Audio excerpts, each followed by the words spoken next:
Boa noite a todos, todas, tudo bem? Estamos aqui diretamente do SEC, do Centro de Expansão Consciencial.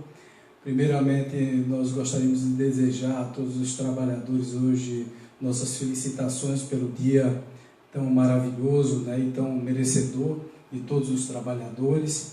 E gostaríamos de explicar por que da nossa decisão, né, de transmitir ao vivo hoje, justamente nesse dia de feriado, um dia que normalmente nós estamos lá no Grupo de Estudos Espíritas Chico Xavier, transmitindo lá ao vivo a palestra lá do Chico. Hoje nós não tivemos atividade à noite lá no Chico. E eu decidi fazer uma palestra sobre a paranormalidade, né, entendendo a paranormalidade, porque eu vi a necessidade. Semana passada nós tivemos um probleminha técnico, que foi compreensível. Nós estávamos no começo, onde nós tivemos a palestra do nosso querido Dejan Dantas, e nessa palestra nós tivemos alguns problemas técnicos na transmissão. Então alguns detalhes ficaram faltando e eu decidi passar para vocês alguns detalhes sobre o que é a paranormalidade de uma forma direta. No outro dia, logo do curso, nós explicamos o que era a paranormalidade, mas várias pessoas ficaram curiosas e me abordaram já no outro dia, perguntando sobre o que era paranormalidade, como era que funcionava tudo isso, com curiosidade imensa sobre tudo. E eu decidi fazer justamente essa palestra para explicar mais sobre os fenômenos paranormais, explicar sobre toda a estrutura da paranormalidade, diferenciar a paranormalidade mediúnica de paranormalidade anímica, conceituar algumas coisas para que fique bem claro na cabeça de todos. E principalmente demonstrar para vocês que o nosso curso está de vento em popa.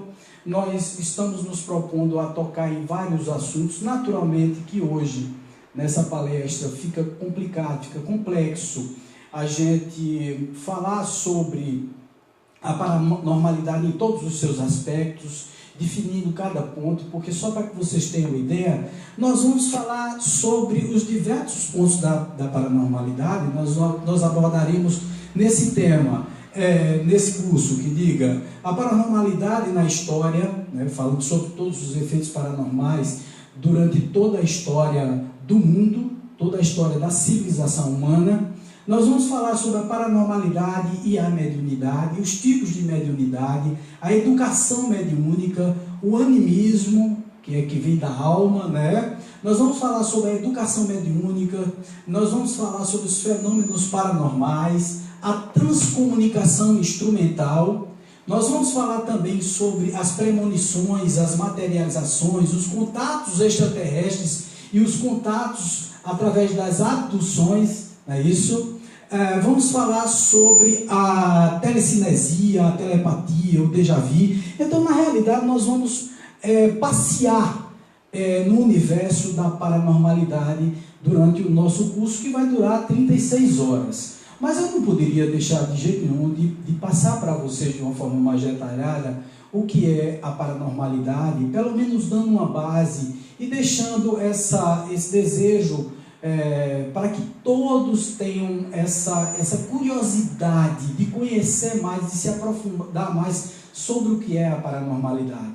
Muitas vezes nós percebemos que as pessoas, elas têm a curiosidade sobre a paranormalidade, sentem alguma coisa, percebem alguma coisa em si, mas, no entanto, elas não sabem definir o que é.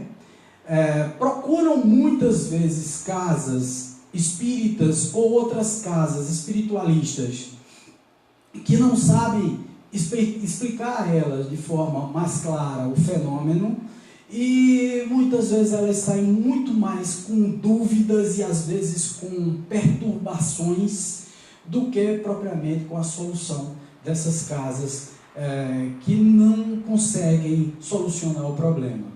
Naturalmente que dentro dos estudos das casas espíritas existe uma possibilidade muito maior, porque Kardec, junto com a sua codificação espírita, no final do século XIX, em 1857, a partir do Livro dos Espíritos, começou a contactar mais conosco, através dos seus ensinos, da sua pedagogia fácil, do seu ensino facilitador, do contato que havia entre o mundo extracorpóreo com o mundo corpóreo. E também definiu e soube dividir muito bem o que eram os efeitos da própria alma, quer dizer, ânimos da própria alma, os efeitos anímicos, dos efeitos mediúnicos. Então ele teve esse cuidado.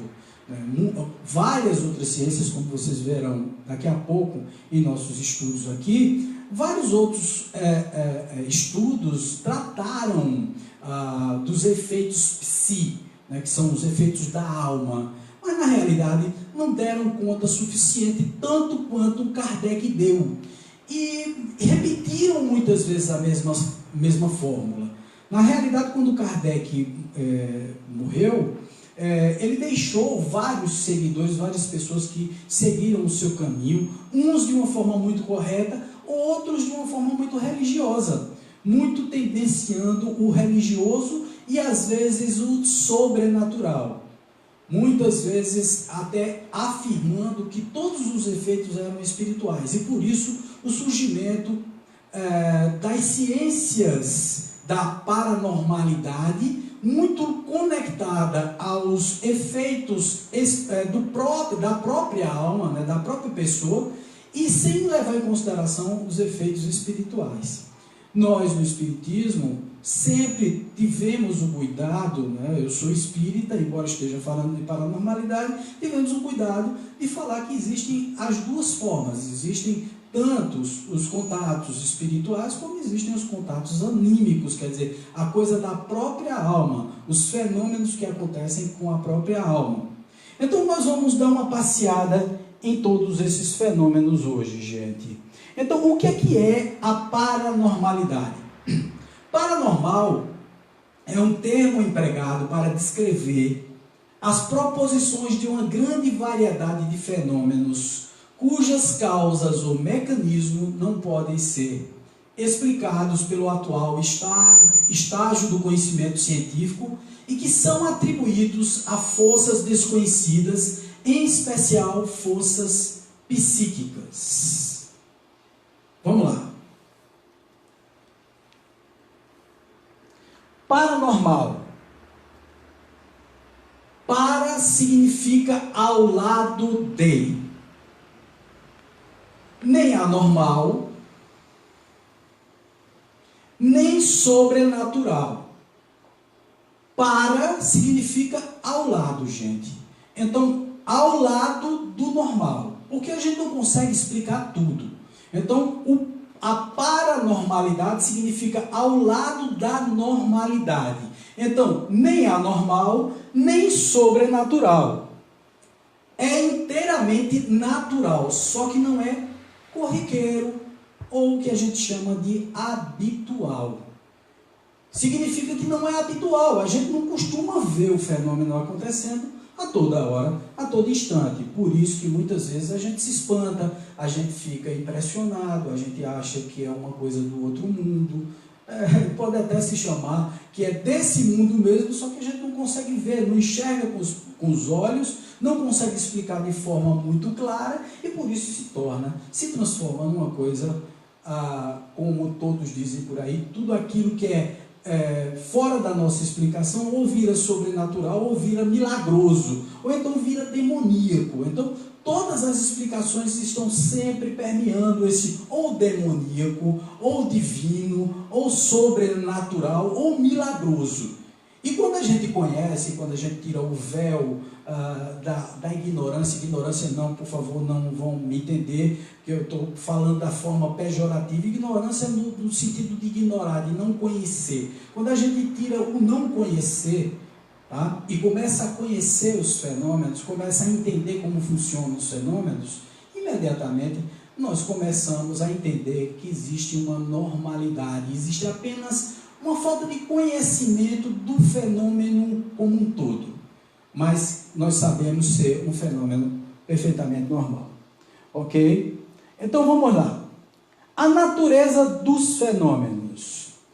Todos os fenômenos, eles são naturais. todos os fenômenos são naturais. Então eles não estão fora da naturalidade, todos eles são naturais. Mas nós temos os fenômenos normais e os paranormais. Os normais são o quê, gente? A chuva, a trovoada, os raios, tudo isso são fenômenos naturais ou normais, naturais e normais. E todos os fenômenos que nós não conseguimos explicar e que a ciência não consegue dizer, na realidade, provar por A mais B de uma forma cartesiana, de uma forma direta, 1 mais 1 são 2, aí eles se chamam, ou nós chamamos de paranormais. Vamos lá. Vamos trabalhando isso. As ciências que se dedicam a essa paranormalidade. A primeira ciência que se dedica à paranormalidade é o espiritismo, que, como eu já falei para vocês, Kardec, em 1857, através do Livro dos Espíritos e da sua codificação espírita, e aí merece toda uma explicação e todo um entendimento disso. Kardec, na realidade, o espiritismo, a palavra espiritismo foi criada por Kardec. Então, o espiritismo é um neologismo, né? Então, a palavra espiritismo, ela pode até ser usada por outros, porque não está proibido de ser usado a palavra espiritismo. Mas a palavra espiritismo refere-se à doutrina criada por Kardec, por Allan Kardec. Então, o espiritismo surgido com Allan Kardec em 1857, e que foi trazido exatamente por conta dos fenômenos surgidos muito antes, em 1847, 48, lá na cidade de Hydesville, um povoado próximo a Nova York, um vilarejo próximo a Nova York, nos Estados Unidos, com as irmãs Fox, através dos efeitos físicos das irmãs Fox, eram batidas e tal, e da comunicação de um caixeiro viajante que havia sido assassinado há alguns anos atrás e começou a se comunicar através da mediunidade dessas duas irmãs. Esse fenômeno começou a ser divulgado pela imprensa dos Estados Unidos na época. E algumas pessoas da imprensa do Reino Unido começaram a ver isso e levou isso para o Reino Unido. Levando isso para o Reino Unido, isso se alastrou na Europa como um todo. Alemanha, Suíça e tal, e terminou batendo na França. Quando começou todo esse movimento dos espíritos e das pessoas experimentando de uma forma até brincalhona, irresponsável, as pessoas, na realidade, elas brincavam com esses fenômenos lá na França, em Paris, na época, a sociedade se reunia para brincar com os espíritos. E colocava a mão nas mesas, as mesas balançavam, as mesas respondiam. Eles criaram códigos, né, com letras do alfabeto, 2 batidas para o sim, 1 batida para o não, e por aí vai. E todas essas codificações para perguntar algumas coisas bobas, né? Eu vou casar, né? Eu vou morrer, fulano de tal vai ficar boa, vai ficar são, ou então vai adoecer, ou então fulano vai morrer ou não, né? Por aí vai. São perguntas, eram perguntas completamente tolas, completamente fora de propósito. E aí, um determinado amigo de Kardec chega para ele e diz assim: olha, vamos lá olhar, porque tem umas mesas aí que estão falando, que estão respondendo perguntas, questionamentos. Kardec, na época, um cientista, um pedagogo, um cidadão extremamente experimentado, uma pessoa com a cabeça científica em alto grau, começou a perceber que existia algo por trás. No começo negou, foi convidado pelo menos umas 5 vezes e disse: isso é impossível, isso não existe. Mas aí terminou se dobrando, principalmente quando o senhor Rustem, que era amigo dele, muito amigo, muito íntimo e de uma seriedade muito grande, o chamou e convidou a ver. E ele disse: vou olhar. E começou a olhar. Isso pelos idos de 1853, 54, ele começou a visitar e começou a perceber que ali existia algo além da prestidigitação, além da fantasia. percebendo todo esse movimento e percebendo que ali existia algo além da fantasia, além do misterioso, ele percebeu que ali existiam respostas interessantes. E ele começou a codificar essas perguntas e perceber as respostas. Surgiu daí o Espiritismo, exatamente através do mediúnico ou dos contatos espirituais. Mas Kardec não só estudou isso. Na própria doutrina espírita, na codificação do Espiritismo, no Pentateuco kardeciano, todos os livros do Pentateuco, eles se referem também a fenômenos anímicos, ou fenômenos que vêm da alma, ânimos, da própria alma, tá certo?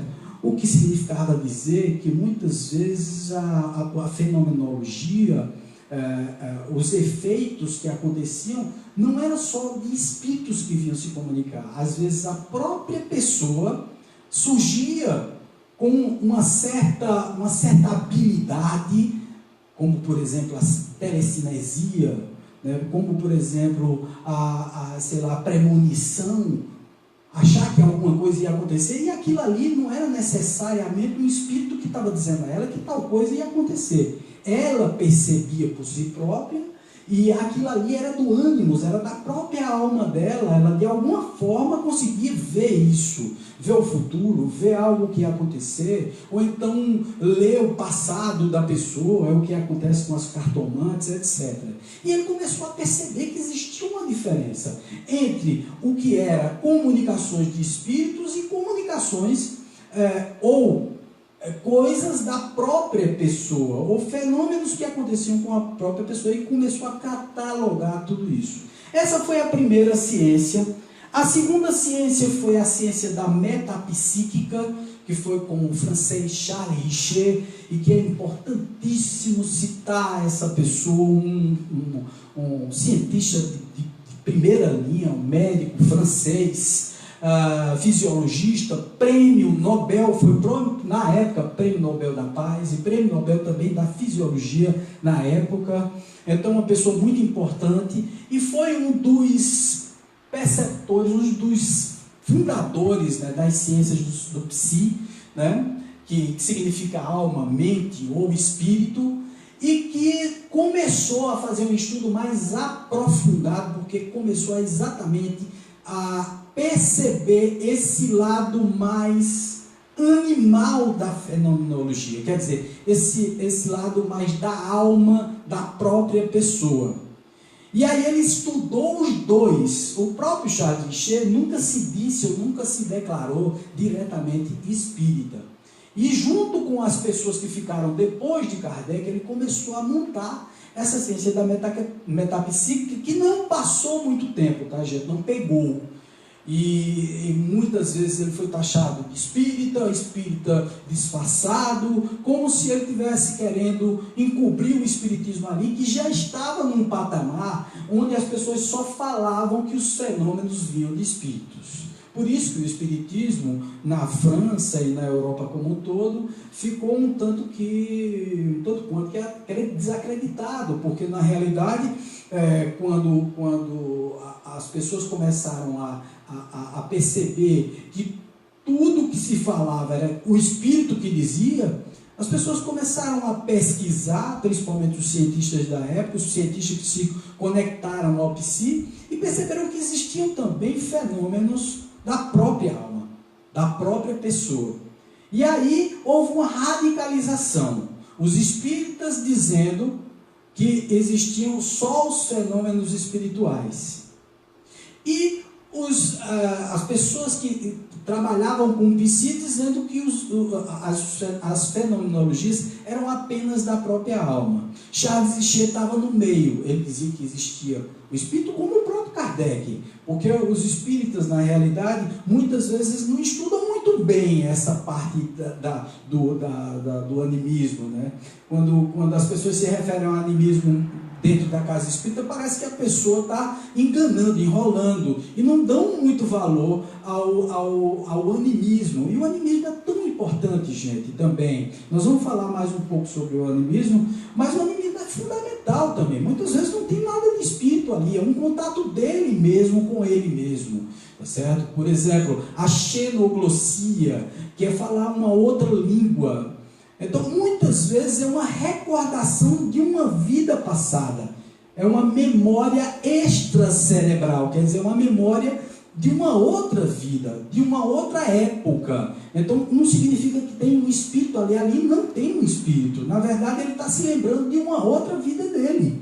Ele teve facilidade de falar uma outra língua em determinada reencarnação, e ele teve acesso a isso quando esteve em estado de transe. Nós vamos falar um pouquinho sobre esse transe também, ok? A outra ciência é a ciência da parapsicologia, que foi um termo criado também pelo psicólogo americano Joseph Banzheim. E a parapsicologia ela juntava exatamente a ciência do psi, e aí se concentrava exatamente só na própria alma, no próprio ânimos. Então tudo para eles era da própria pessoa, era o poder da própria mente. A telecinesia, né, que era mover os objetos que estavam ali, a premonição, a telecinesia, a telepatia, e todas essas coisas faziam parte da própria mente. E tudo que o espírita dizia era que era impressão dos espíritas, né? Os espíritos não estavam certos nisso. E houve meio que uma guerra entre os cientistas da época, muitos deles extremamente conhecidos, né? muito festejados, na época em que houve esse atrito entre os grandes limiares da ciência da época, né? Os grandes nomes da ciência da época.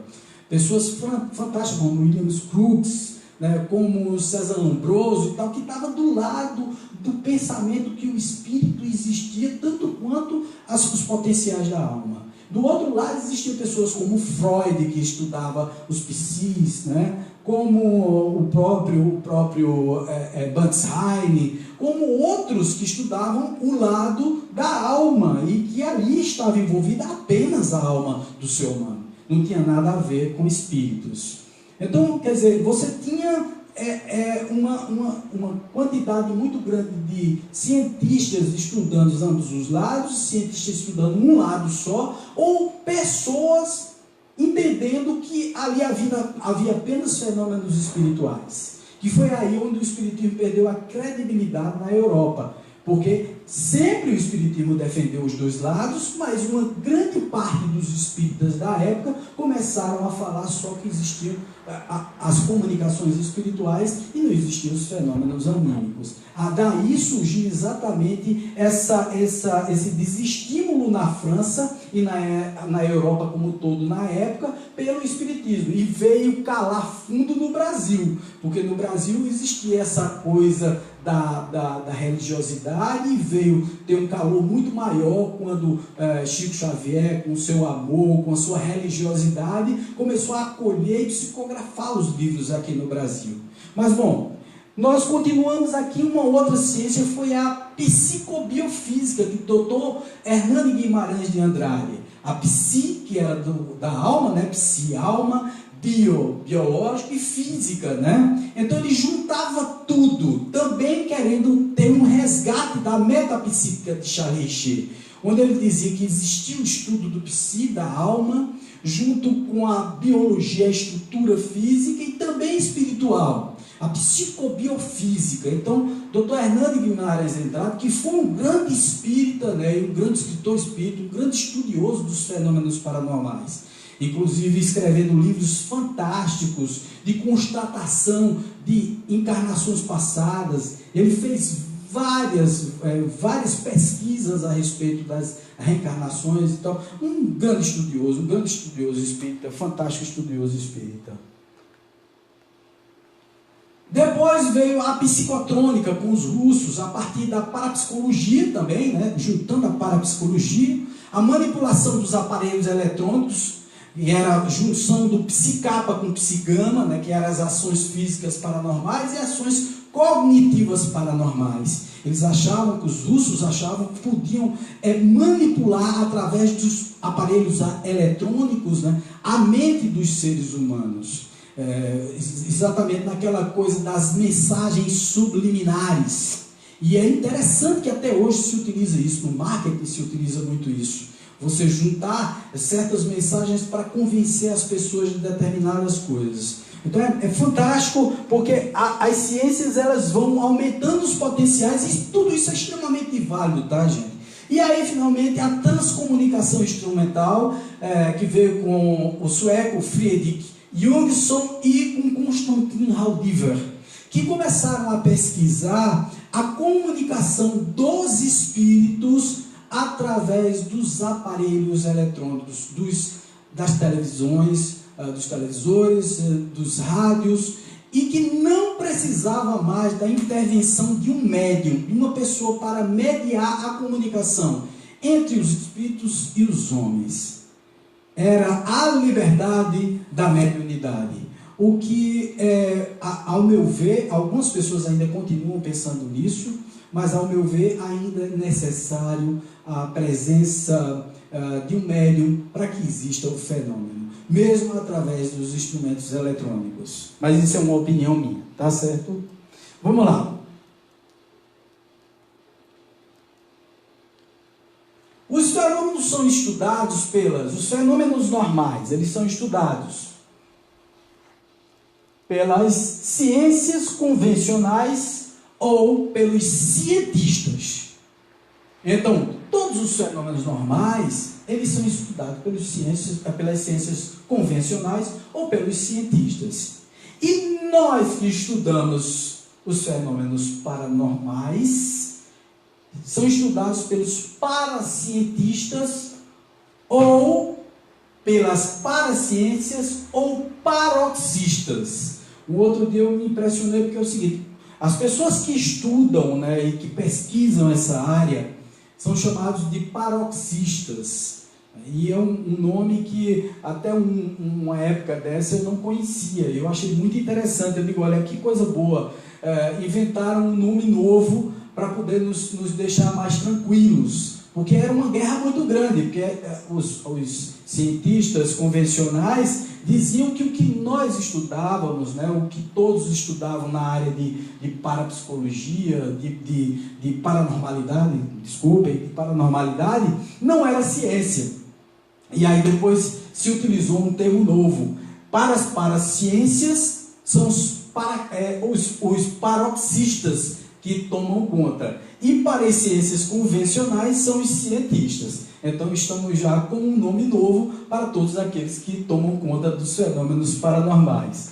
Somos paroxistas, os que estudam e que tomam conta dessas reações paranormais. O cérebro e a mente, gente. Vamos estudar o cérebro e a mente agora.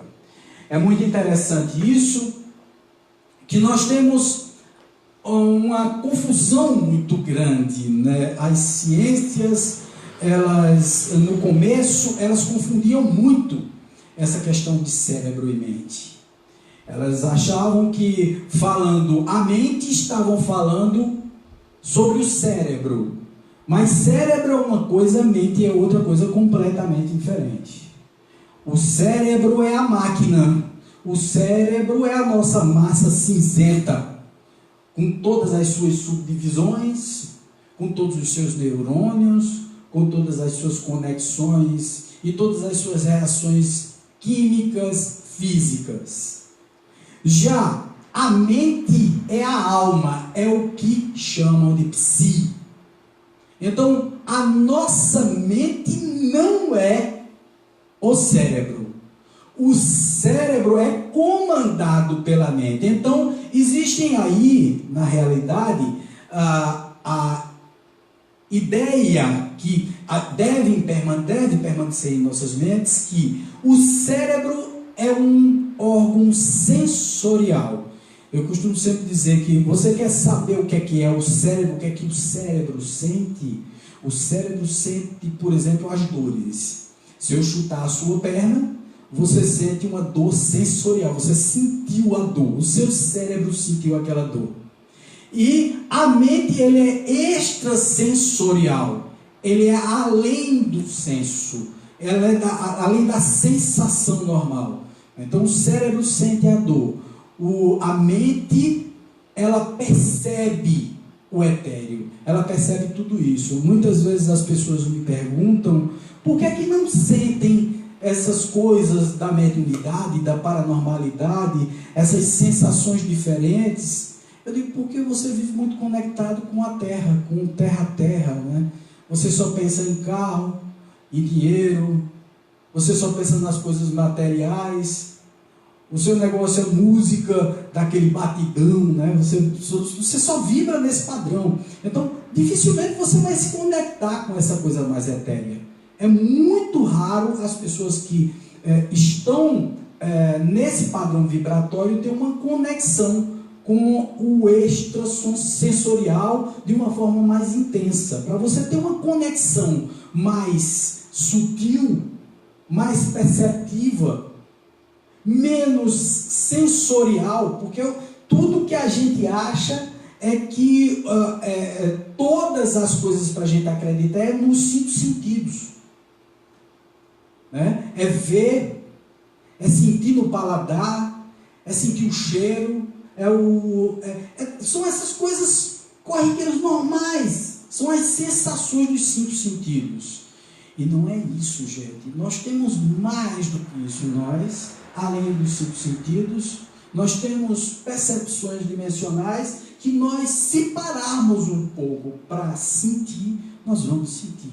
Mas é natural que para sentir todas essas sensações, essas emoções, todas essas vibrações diferentes, é preciso que nós nos concentremos em tudo.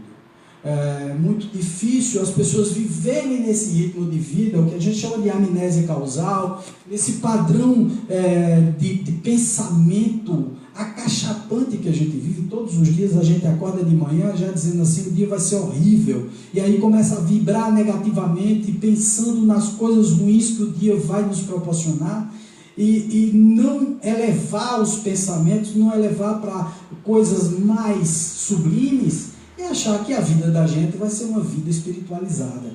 Naturalmente que não vai ser. Então, as pessoas percebem muito pouco porque elas se introjetam muito pouco. A partir do momento em que elas se conectam mais com essa coisa extrasensorial, com essa coisa do cérebro, com o que é espiritual, com nós mesmos, né? Porque nós não somos o corpo. A mente não é o cérebro. Tanto é que existe um axioma que diz o seguinte: jamais o cérebro humano vai poder explicar como funciona o próprio cérebro humano. Simplesmente porque atrás do cérebro está a mente. Então, na realidade, quem explica o cérebro é a mente. O cérebro não explica a mente. E a mente é uma entidade independente do cérebro. Nunca foi uma segregação cerebral. O cérebro é comido pelos vermes quando nós morremos. O cérebro vira pó. A mente, ela é eterna. A mente sobrevive à morte do corpo. Nós somos a nossa mente, nós somos o nosso pensamento. Tá certo? Então, é muito importante que a gente entenda isso. O cérebro não pensa. A fonte do pensar é a mente ou a psique. Embora exista uma interação química, física no cérebro.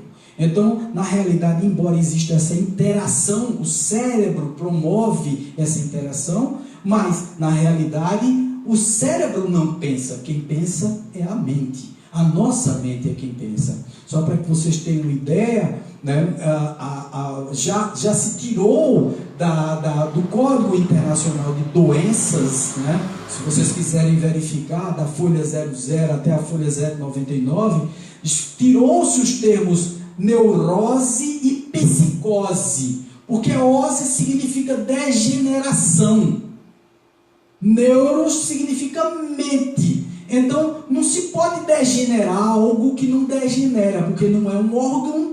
Então, tirou-se isso. Hoje em dia se fala em neurótico e psicótico, tá certo? E hoje em dia se fala, não doença, mas se fala transtorno, tá? Transtorno Todas as doenças hoje do cérebro são transtornos, ok? E podem ser transtornos cerebrais.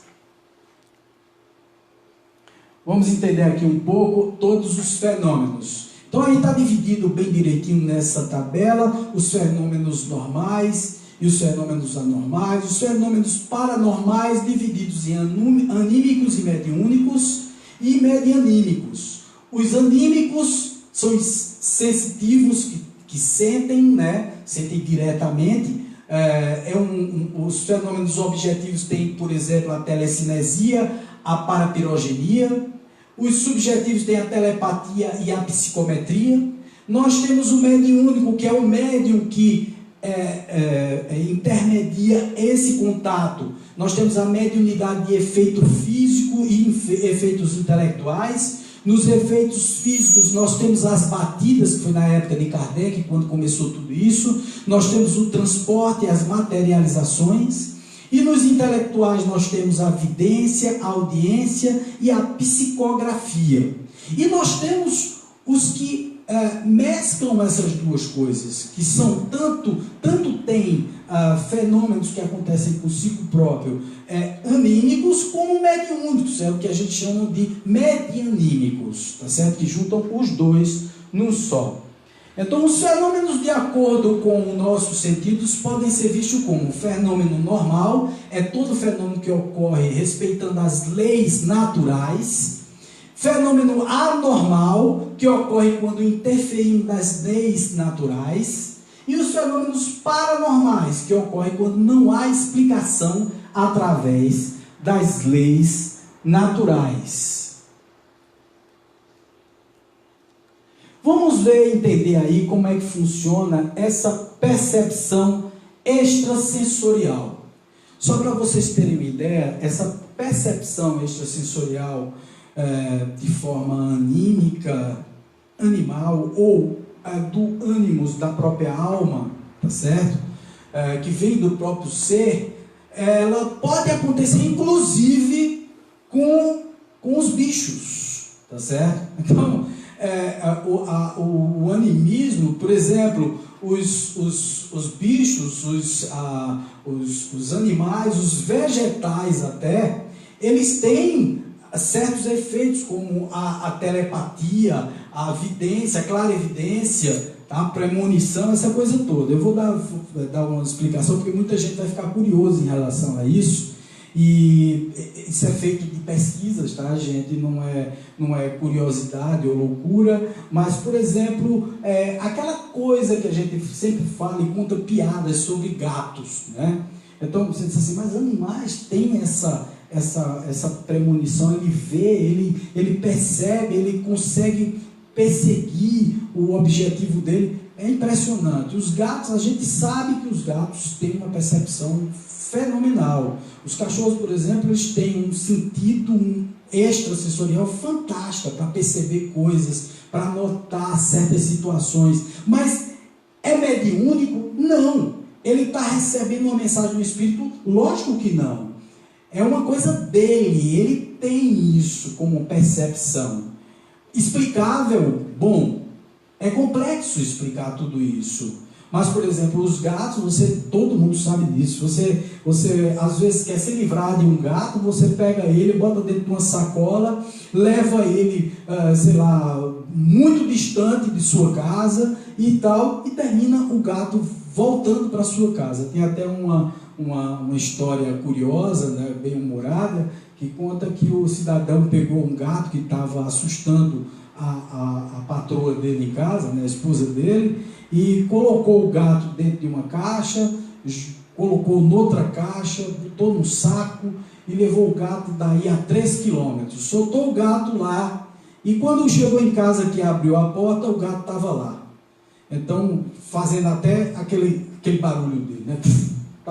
E aí ele viu o gato e disse, meu Deus, não é possível. Aí pegou o gato de novo, botou aí mais 2 sacos, mais 2 caixas, botou na mala do carro dele, levou aí a mais 10 quilômetros, soltou o gato e rodou na cidade, né? Soltou o gato, quando ele chegou em casa que abriu a porta, o gato estava lá de novo.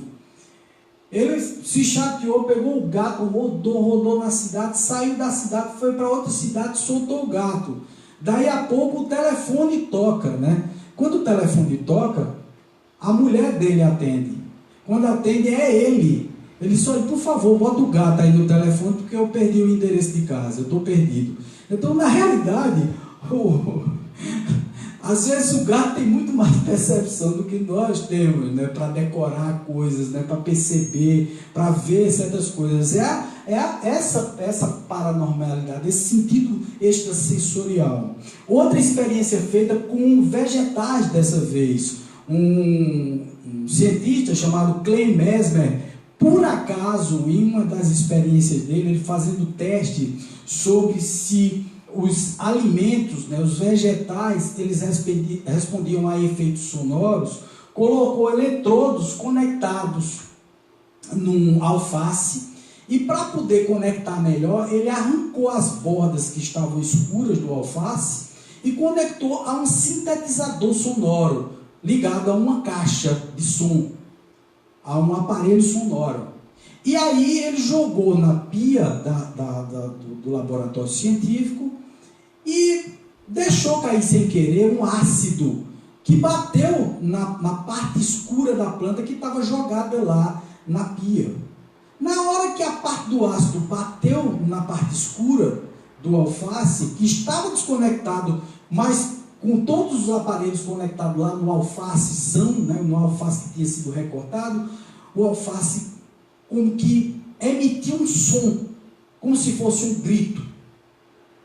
E ele ficou impressionado com aquilo. Achou que era coincidência, pegou novamente um outro pedaço do alface, botou lá na pia, jogou novamente o ácido e percebeu que o alface emitia o mesmo som.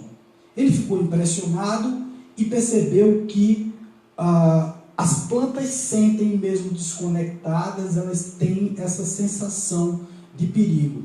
E ele fez diversas experiências, e aí ensinando a um grupo escolar, e fez uma experiência num grupo escolar, e ele levou uma dracena, uma planta dessa bonita, eu acho que vocês devem conhecer, uma dracena, uma planta grande, e nessa planta ele fez a determinada pesquisa. Ele conectou todo o aparelho sonoro nessa planta, nessa dracena, com os conectores e com aquele aparelho que mede a pontuação, como se fosse um aparelho para medir as pulsações do coração, né?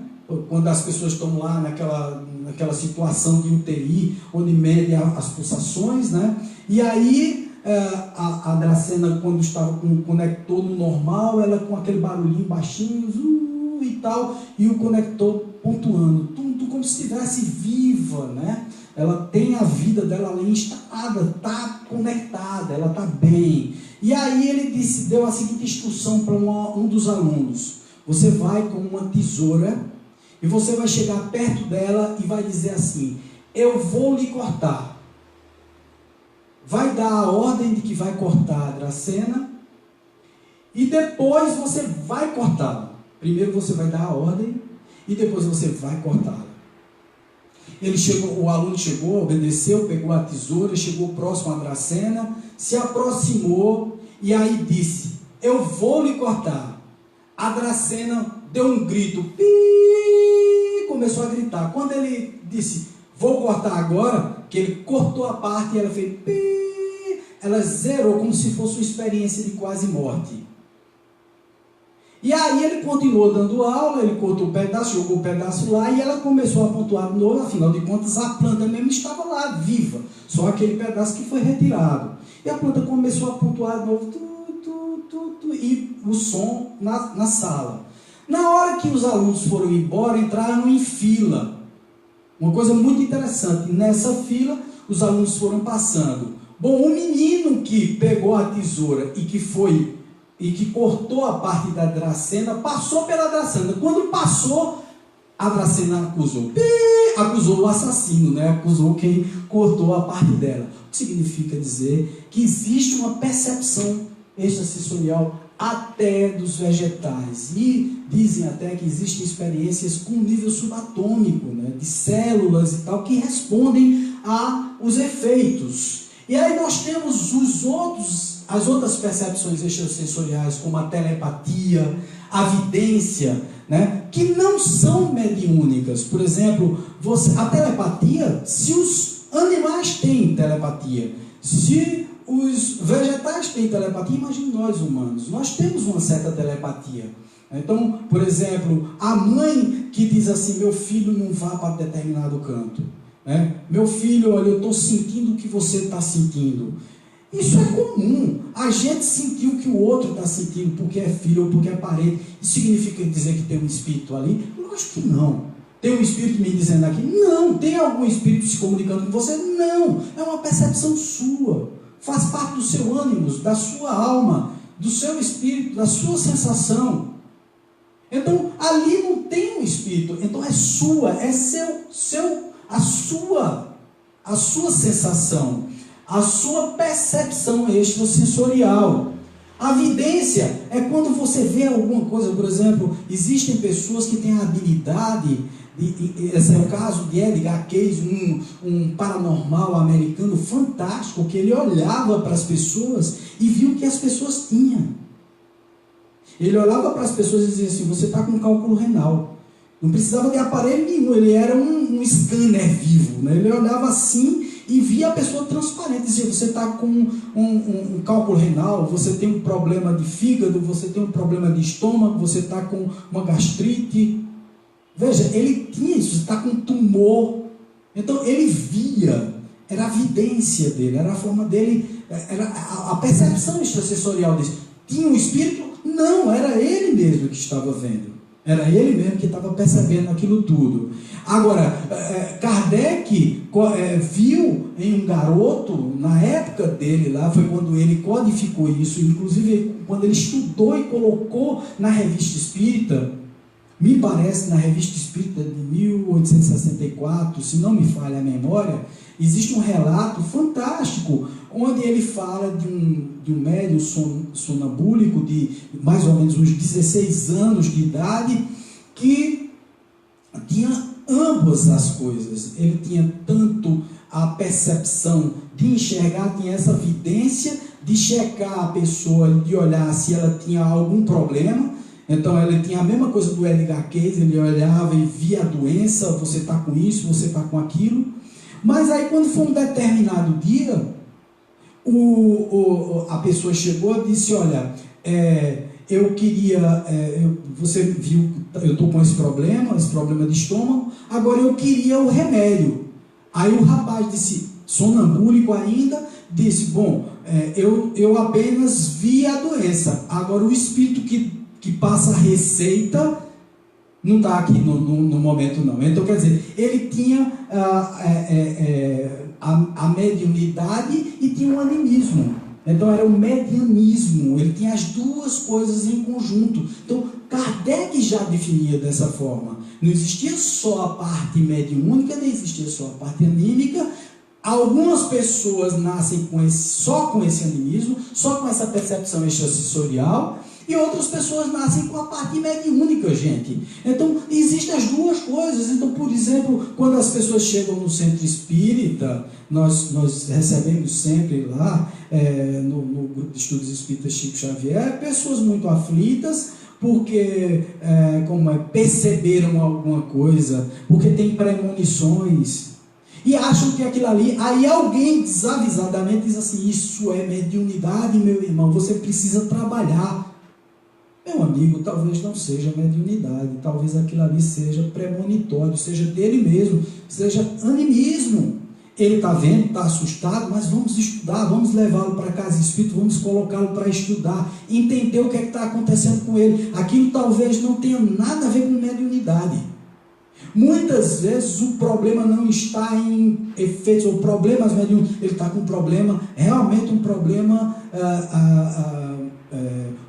cerebral, um problema realmente um problema de transtorno, um transtorno bipolar e tal. Por isso que nós sempre falamos, o primeiro caminho que tem que ser indicado dentro da casa espírita ou em qualquer local, é a indicação médica, indicação de um profissional médico. Vá, procure um profissional médico, vá se receitar e tal. O profissional médico, esgotando todos os seus arsenais de possibilidades e tendo a possibilidade de indicar a parte complementar do tratamento, que é a casa espírita, que são os tratamentos em centros, centros de tratamentos de terapia, como o nosso Centro de Expansão Consciencial, onde nós tratamos através da psicoterapia, através dos tratamentos de florais, através dos tratamentos de cristais, do reiki, e tudo isso melhora, aumenta a possibilidade de cura do cidadão. Dentro da casa espírita, tratando a mediunidade, entendendo, desobsidiando quando é mediunidade.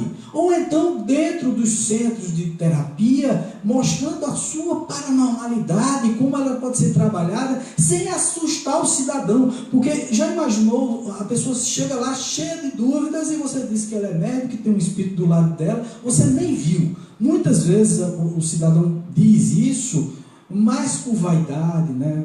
Para mostrar, não, eu sou médium, eu sou muito entendido de espiritismo, eu sou muito entendido em umbanda, em candomblé, então estou dizendo que você tem um espírito. Aí vai lá, assusta a pessoa fica extremamente nervosa, porque é para ficar nervoso mesmo, né? Você ficar sabendo que tem um irmãozinho perto de você, porque é desse jeito, não, ele tem um irmãozinho aí do seu lado. Então é um negócio muito chato isso.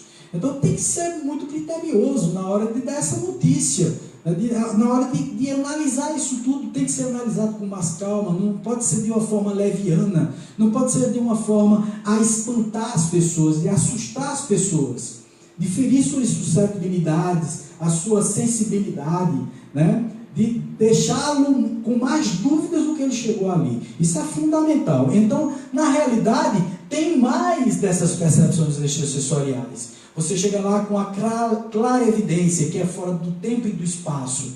Você tem as premonições. O que caracteriza a premonição? Tem espírito, gente? Tem espírito?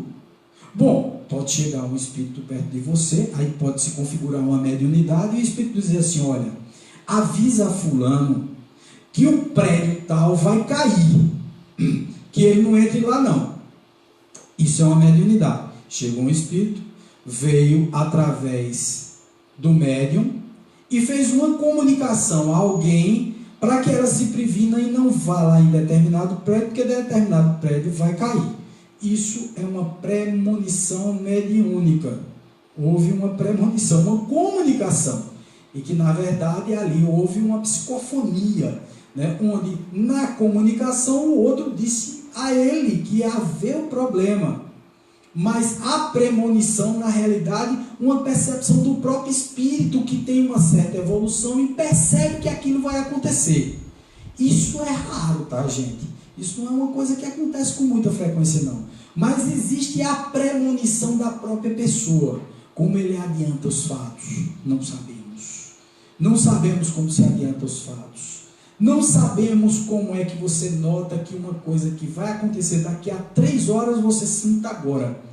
Como essa energia chega até você. Mas chega.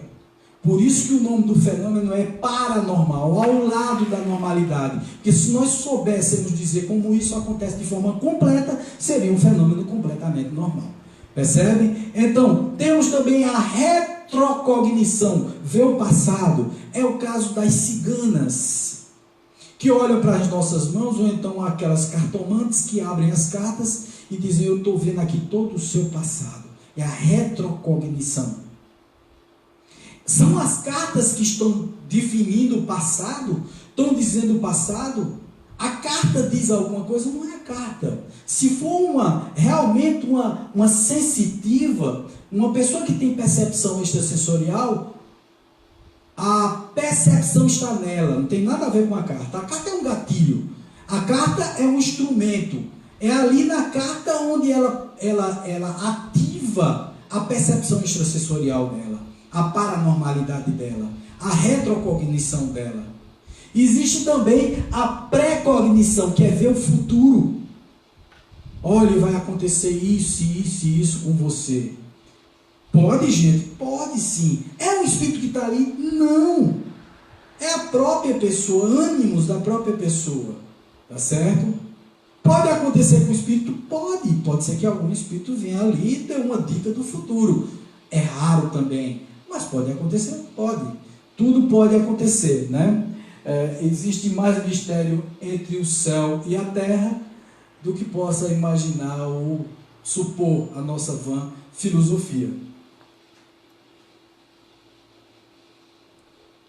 Paranormalidade ou mediunidade, apenas para a gente entender o fenômeno, nós temos aí duas figuras fantásticas. Nós temos o Uri Geller e nós temos o sensitivo e médium Francisco Cândido Xavier, o maravilhoso Chico Xavier, que nos deixou em 2002 e que deixou saudades. O Chico Xavier, com a obra polimorfa, fantástico Chico Xavier, onde psicografou mais de 400 livros de diversos autores não corpóreos, extracorpóreos, né? Figuras maravilhosas da nossa história, escritores, poetas, cientistas, e a obra dele era tão fantástica que na época que quiseram colocar na Academia Brasileira de Letras como imortal, na época, salvo engano, o próprio Villa-Lobos, que fazia parte da Academia Brasileira de Letras, ao ser questionado da legitimidade do Chico Xavier, disse: esse homem tem todas as condições de entrar. Se vocês estão dizendo que ele não pode entrar porque ele é um farsante, está imitando as obras, ele é o cara mais genial que eu já vi na minha vida.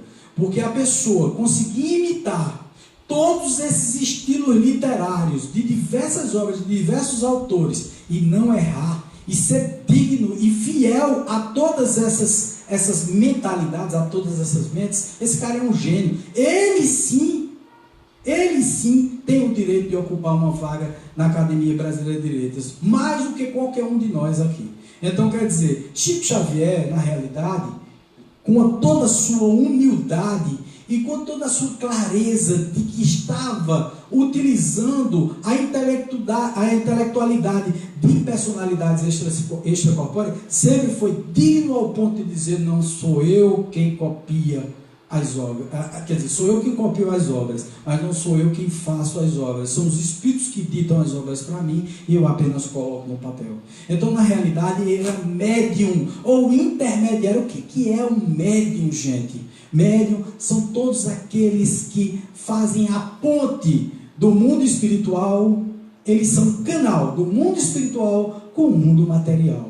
Apenas então somente isso. Muitos levam os médiuns como se fossem deuses, endeusam os médiuns, e é por aí que muitos médiuns fracos, frágeis como são, caem nessa lorota e terminam por entrar numa de vaidade, né, de querer ganhar dinheiro com isso, de querer ganhar fama, sucesso e etc.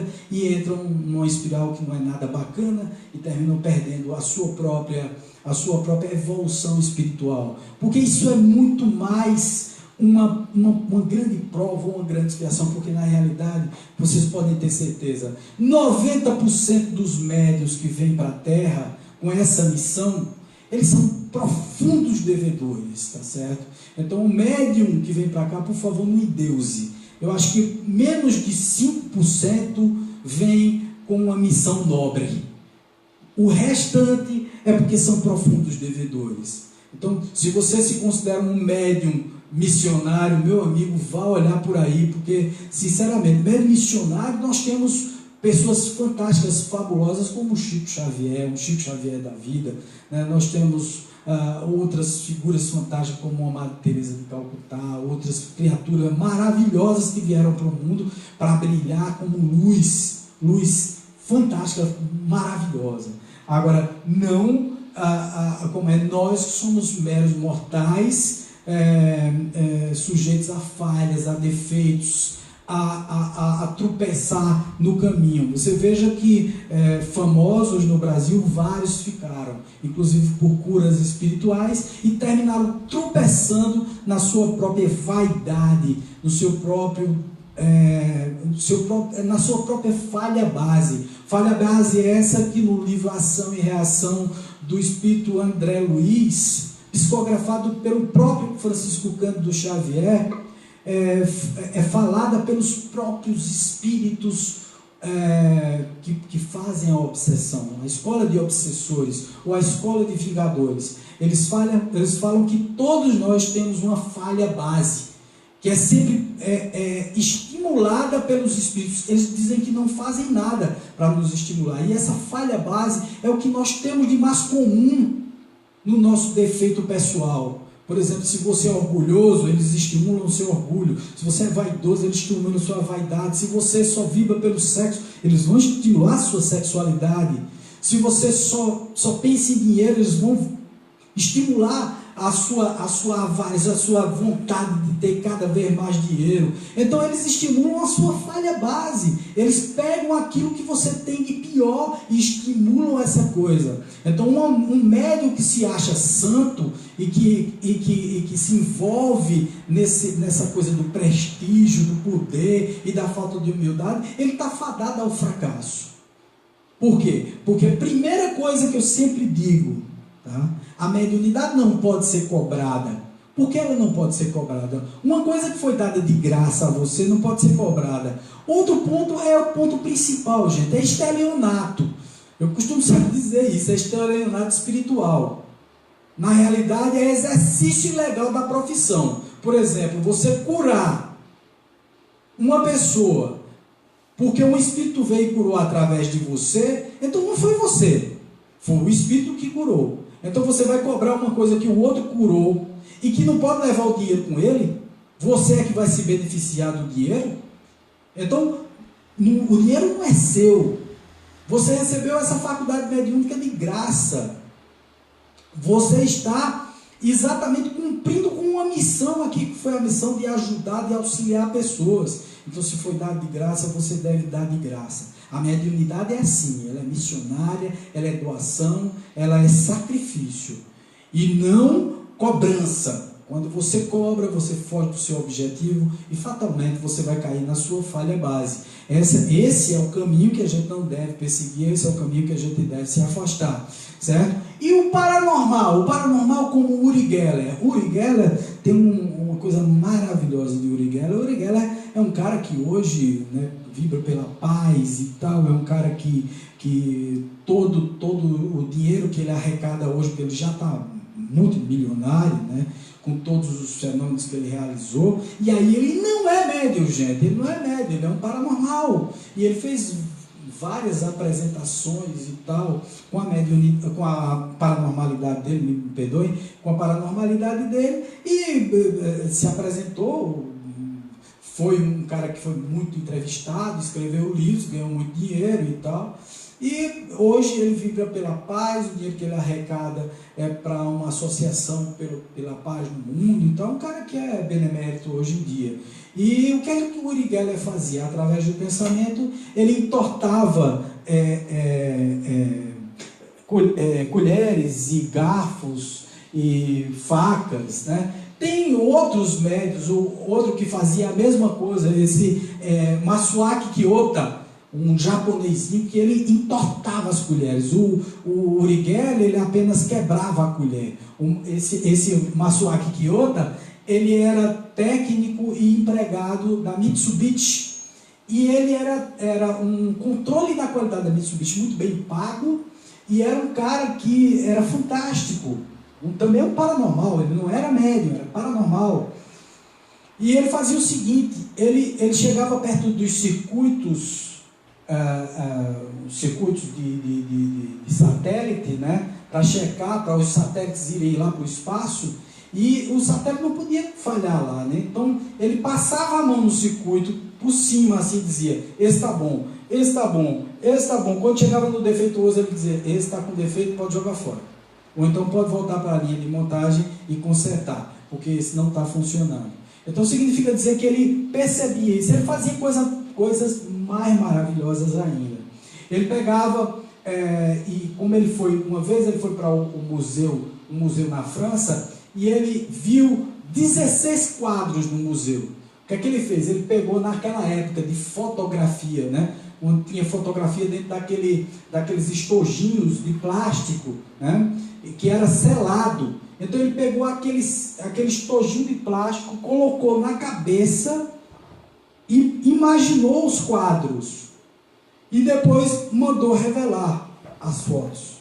Então, todos os 16 quadros que ele havia visto saíram impressos nas fotos. Mas ele não tirou fotografia, tá, gente? Ele fotografou com a mente e apenas encostou o rolo de fotos na cabeça. Isso é mediunidade? Não, isso é paranormalidade. Então são duas coisas completamente diferentes. O Satya Sai Baba, fantástico Satya Sai Baba, sempre falava na primeira pessoa, era como se fosse um santo na terra, né? Ele se considerava um avatar, uma pessoa especial, mandada por Deus, diretamente por Deus, para poder melhorar na Terra. Ele teve uma encarnação como Sai Baba a primeira vez, o segundo Sai Baba foi agora, e ele disse que ainda tem uma terceira encarnação para viver. E fazia diversos milagres, um deles era exatamente a produção de Viguti. Viguti era uma cinza medicinal, que ele tirava de dentro dos potes, materializando. Quem quiser assistir isso, gente, é só acessar lá o YouTube. O YouTube está permeado de coisas de Sai Baba. Tem muita coisa, inclusive as materializações. Mas uma das coisas fantásticas de Sai Baba foi uma mocinha lá, uma senhora já, né, uma jovem senhora de 38 para 40 anos de idade, que disse que aos 15 anos de idade tinha perdido no mar da Califórnia, quando nadava, uma corrente de ouro com a imagem, dentro de uma medalhinha, uma imagem da mãe dela, que havia morrido quando ela era criança. E ela queria essa imagem, essa corrente de volta. E ela perdeu dentro do mar da Califórnia, tá, gente? E quando ela foi para o Sai Baba simplesmente materializou essa corrente nas mãos e entregou a ela. Existe esse vídeo no YouTube, vocês podem assistir.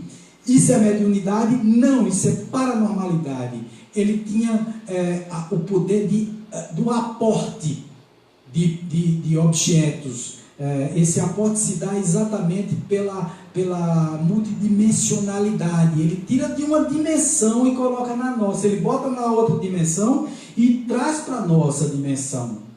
Ele fazia isso com várias coisas, gente. Era uma coisa impressionante o Sai Baba. Aí você diz assim, sim, Wagner, mas Sai Baba também via a mãezinha dele do lado. Bom, ele era um ser tão especial que ele também via espíritos. Mas ele não era médium desses espíritos. Veja, o médium é aquele que faz a intermediação da comunicação dos espíritos. Ele não fazia intermediação de comunicação de espírito nenhum. Espírito nenhum estava dizendo nada a ele. Ele saía dos cantos e ia fazer o parto das pessoas num outro canto, num outro local. Então, quer dizer, ele era realmente um ser especial.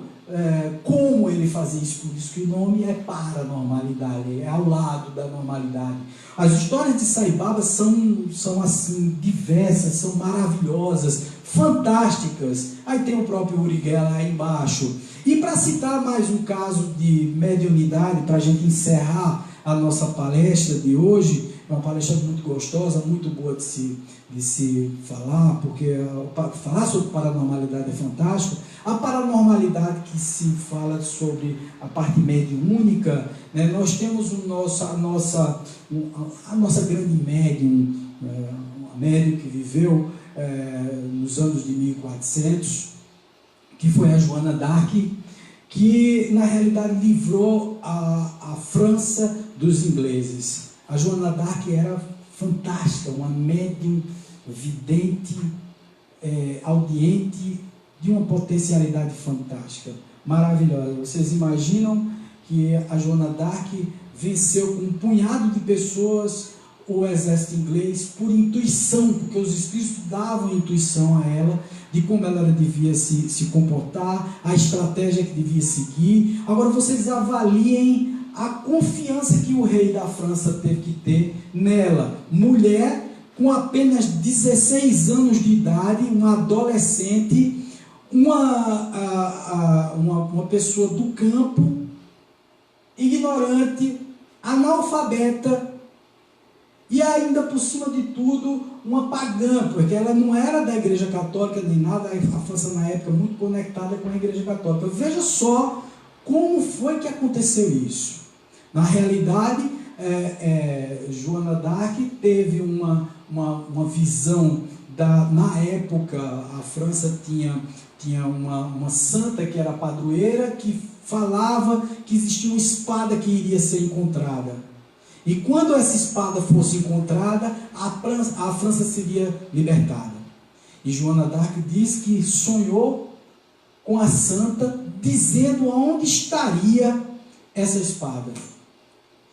E aí o povoado do vilarejo foi lá, levou ela diante do rei, que era um rei fraco, que foi dominado pelo rei da Inglaterra, né? A Inglaterra tomou conta da França na época, dominou a França. E aí o rei, na hora, quis enrolar ela, botou uma pessoa, até para brincar com ela, né? Botou uma pessoa para poder se passar por ele, né?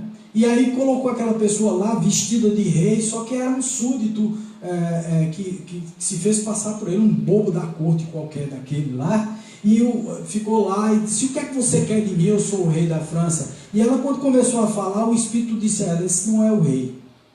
E ela disse: você não é o rei é aquele. E foi apontando, e foi até o final do salão e apontou o rei. Aí o rei acreditou nela, colocou ela na frente de todo o comando das tropas francesas e conseguiu realmente reconquistar a França, com várias estratégias. É muito bela essa história de Joana d'Arc. No final, por conta do ciúme do rei, do medo que ele tinha de perder o trono, porque ele tinha reconquistado o trono, mas aí como sempre, os maledicentes e invejosos começaram a dizer que Joana d'Arc, com aquele poder espiritual que ela tinha, ia tomar o trono da França. O que é que o rei faz? O rei diz: não, vamos matar Joana d'Arc, vamos sacrificá-la. E aí, como ela tinha esses poderes, a própria igreja também estimulou e disse: vamos matá-la na fogueira como bruxa. E aí botaram ela na fogueira como bruxa para poder matá-la pelo fogo. E na hora do fogo, na realidade, disseram a ela: negue, diga que não foram, porque disseram a ela: se você negar, o rei lhe perdoa e você vai embora, vai para a sua terra, para a sua família. Ela disse: eu não posso negar os espíritos nunca negaram a mim. Os espíritos me deram a França de volta, eu não posso negar os espíritos. Então você veja que história bela. E aí, na hora que ela está queimando lá, ela pede uma cruz, e aí uma pessoa que vai passando do lado bota uma cruz, amarra com 2 gravetos e amarra com um cordão, com um barbante qualquer lá, e bota nas mãos dela, e ela fica, e quando ela está queimada, se escuta um grito lá de dentro. Ela diz: nunca vou negar os espíritos me falam, que Deus me fala no coração. E aí um bispo que estava do lado do outro comenta com o outro, diz: eu tenho a impressão de que nós assassinamos, queimamos, matamos uma santa. E a Igreja Católica só veio reconhecer que Joana d'Arc era santa 500 anos depois, quando ela não estava nem aí mais para santidade nenhuma. Na realidade, ela não estava se importando se era santa ou se deixava de ser santa. Nessas alturas do campeonato, a Igreja Católica já estava bem atrasada em relação a ela. Ela já é um espírito realmente muito avançado hoje em dia.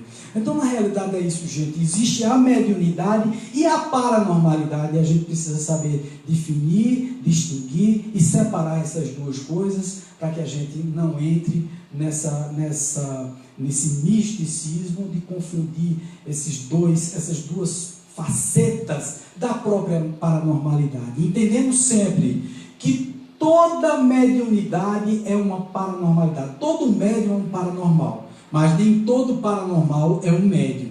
Você pode ter paranormalidade, mas não ser um médium. Mas todo médium é por si só um paranormal, porque ele tem faculdades paranormais. A própria mediunidade, o dom da mediunidade ou a habilidade da mediunidade é uma paranormalidade. É uma sensação extrasensorial, é uma coisa que você tem, não é explicada, por isso que não é uma coisa totalmente normal, ela é paranormal, está ao lado da normalidade.